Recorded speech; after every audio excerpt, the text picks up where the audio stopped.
Samsung মোবাইলের FRP আপনারা remove করতে পারেন না। আপনারা ফ্রিতে কিভাবে রিমুভ করবেন, সবার প্রথম গুগল ক্রোমে আসবেন। গুগল ক্রোমে আসার পর আপনারা লিখবেন সামান্য, আপনারা এই যে দেখতে পাচ্ছেন আমি কি লিখলাম, এই যে দেখতে পাচ্ছেন, আপনাদেরকে আরেকবার দেখা দিই, এই যে দেখতে পাচ্ছেন SAMFW, ঠিক আছে। এটা আপনারা ডাউনলোড দিতেও পারেন না, নাও দিতে পারেন, আপনারা এখানে ডট দিয়ে দিতে পারেন। তারপরে আপনারা COM দিয়ে দিবেন, তারপরে যে অফিসিয়াল পেজ, সেই অফিসিয়াল পেজে চলে আসবেন। অফিসিয়াল পেজে আসার পর হয়তো এখানে অন্য কিছু প্রবলেম দেখাতে পারে, কিছুদিন ধরে এখানে হয়তো প্রবলেম চলছে, তো প্রবলেম সলিউশন হয়ে গেছে, বা প্রবলেম দেখালে আপনারা অন্যভাবেও আসতে পারেন।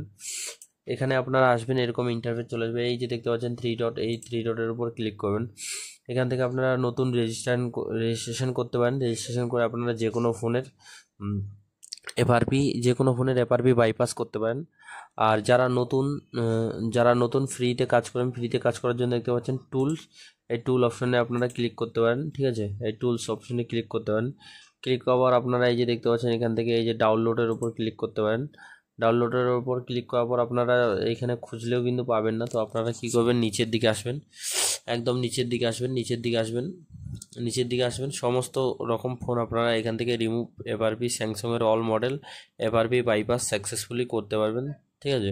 তো নিচের দিকে আসবেন, তারপরে এখানে দেখতে পাচ্ছেন অ্যান্ড্রয়েড, আবার কোলকম প্রসেসর, এগুলো সমস্ত কিছুই আপডেট ভার্সন দিয়ে দিয়েছে। তো নিচের দিকে আসবেন, এখানে দেখবেন যে লেখা আছে ডাউনলোড, ঠিক আছে, লিঙ্ক ডাউনলোড, নিচে দেখবেন এই যে আপনারা ডাউনলোড লিঙ্কটা পেয়ে যাবেন। ডাউনলোড লিঙ্কটা করে নেবেন। করে নেওয়ার পর আপনার সামনে এরকম ইন্টারফেস আসবে। তো দেখতে পাচ্ছেন আমি ডাউনলোড করে রেখেছি। এটার উপর ডবল ক্লিক করব, আমি ইয়েসে ক্লিক করব। ইয়েসে ক্লিক করার পর এটা আমার সামনে খুলে চলে আসবে। তো এরকম দেখতে পাচ্ছেন লোডিং হচ্ছে, তো আমার সামনে খুলে চলে আসবে, এরকমভাবে আপনার সামনেও খুলে চলে আসবে, আপনারা দেখতে পাচ্ছেন। তো এরকম ইন্টারভিউ আসবে, এখান থেকে আপনারা অনেক অপশন পেয়ে যাবেন, ঠিক আছে। তো এখানে দেখতে পাচ্ছেন 2024 এফআরপি বাইপাস, এর উপর ক্লিক করবেন। এখানে দেখতে পাচ্ছেন ডিভাইস, তো আপনাকে পোর্ট বানাতে হবে। পোর্ট কীভাবে বানাবেন সেটা লাইভে আরেকটা ভিডিও বানাবো। তো আপনারা এই টুলটা ডাউনলোড করলে স্যামসাংয়ের অল মডেল এফআরপি বাইপাস করতে পারবেন। আর এখানে দেখতে পাচ্ছেন রেডমি এবং এলজি আর অ্যান্ড্রয়েড এবং আপনারা কোলকম প্রসেসর, এগুলো আপনারা করতে পারবেন, মিডিয়াটেকেরও করতে পারবেন, ঠিক আছে।